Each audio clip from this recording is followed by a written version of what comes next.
That is what I go through every single day. What is up, guys? Here, that's a perfect reflection. You know, we're going to start with the bad news for iPhone 13. We got a couple updates for the 13 today, and one of which is it's going to be called the iPhone 13, which is pretty wild because Apple is going to be skipping the official S year naming. Anyway, we got some good stuff to talk about. If you guys are excited, you know what to do. So what are you waiting for? If you're excited for today's video, drop a like down below. It seriously helps me and the channel out. And click that subscribe button and turn on the bell for notifications so that you never miss a beat. All right, guys, as I said, I want to start off with the bad news because I just want to get that out of the way, and then we can get, a better perspective on the good stuff. And the bad news is that it's getting more expensive this year, and I am I'm still in shock from learning that news about 12 hours ago. If anything, I would have expected a price upgrade on the iPhone 12 last year because it had a new design, 5G, better processor, upgraded cameras, a more premium look and feel.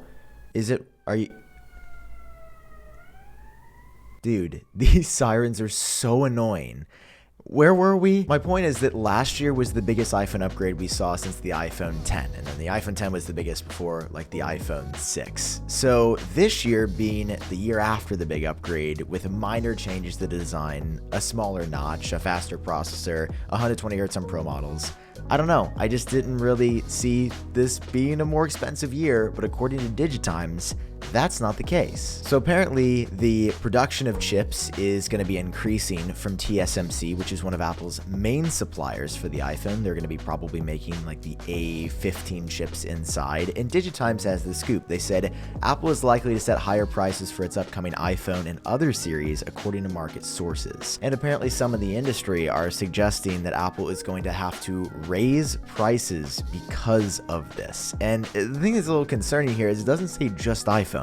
It says other lines as well, and then references multiple notebook brand vendors, which have raised their prices by 5 to 10% so far this year, continue to explore ways to mitigate the impact of rising costs on their profitability. Now, there is some silver lining here, which is the Digitimes is only 61% accurate, and some have brought up like Apple would have finalized prices months ago. These more expensive prices only go into effect in January, so Apple may be exempt from the hike this year. But at the same time, this is what Digitimes is most good at, which is talking to suppliers and knowing what's happening on that side of things. I mean, I see it happening with the pandemic still constraining production in some areas, with this chip shortage, with the chip production woes. If this does end up happening, I think it will be pretty hard to justify buying the 13 over the 12, and we don't know what the price hike would be, but at the same time, I mean, $50, $100, anything more expensive without Apple adding storage value or RAM increases across the board. I feel like any other year this could be justified, like especially last year. Looking back, if there would have been a price increase last year, the 12 and the 12 Pro are just incredible devices, but this year with the upgrades being so far and few in between,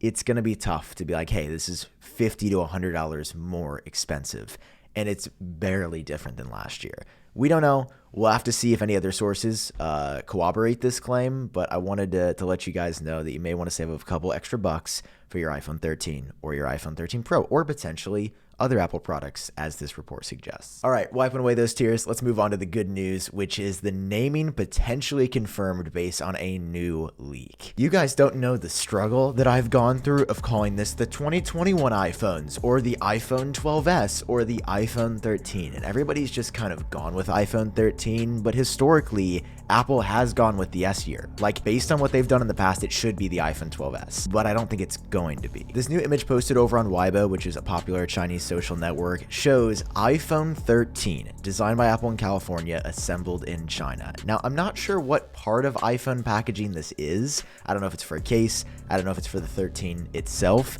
but it could be fake. At the same time, it looks pretty authentic, and I've seen stuff like this before.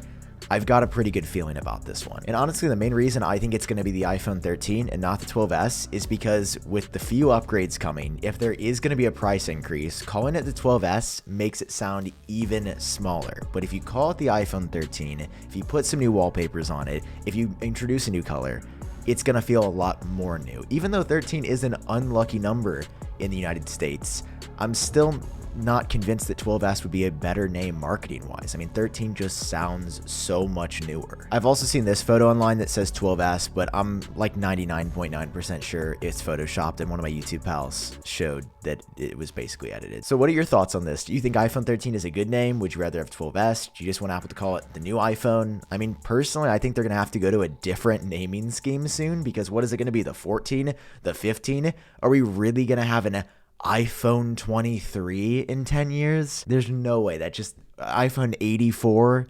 Okay, iPhone 84, because like 1984 sounds kind of cool. My point being this, I don't think Apple can continue this forever, but I do think they're going to continue it this year. The other bit of good news that we got is for a feature for Face ID getting upgraded. John Prosser, my pal, showed these new renders of this testing case that has the iPhone 13 notch, but on an iPhone 12's body. It's kind of hard to explain, but him and Renders by Ian made these images, and I've seen the raw ones for myself. It's this weird case that goes on the iPhone 12 that apparently has the iPhone 13 array, and Apple employees with the smaller notch are testing some upgrades. Yes, the notch is getting smaller, so aesthetically it's going to look good, but it may also help during the pandemic when we're wearing masks and your glasses fog up and the mask is on itself. Prosser says that the new version of Face ID could actually work with a mask. And I'm not talking about the cool unlock with Apple Watch feature where your phone half sees your face and then sees you have your watch so it unlocks. That was a feature in 14.5. I'm talking about full Face ID only recognition, just as secure, using the iPhone 13 camera hardware. The only thing that I'm skeptical of is that the report says it's just in testing now, and with the iPhone 13 scheduled to launch next month, essentially in 2 or 3 weeks, I'm not convinced that this will make the initial launch. Yet, it's exciting that it could be enabled through a software update, or at the very least, Apple is working on the current state of the pandemic even more so. I mean, we saw a lot of COVID features last year. They've definitely dropped off this year, but now the mask mandates and, people just aren't getting vaccinated. Like, we really are in this for the long haul. And it's unfortunate, but at least Apple's trying to innovate here and do what they can. So anyway, guys, that is the iPhone 13 news I have for you today. I will keep you updated day by day, hour by hour, minute by minute until these phones come out because, yeah, I'm going to upgrade. They got me. They got me. All right, I'm in. All right, so I hope you guys are excited. If you did enjoy this video, drop a like, hit subscribe for more. I've been Sam. Catch you guys in the next video. Peace.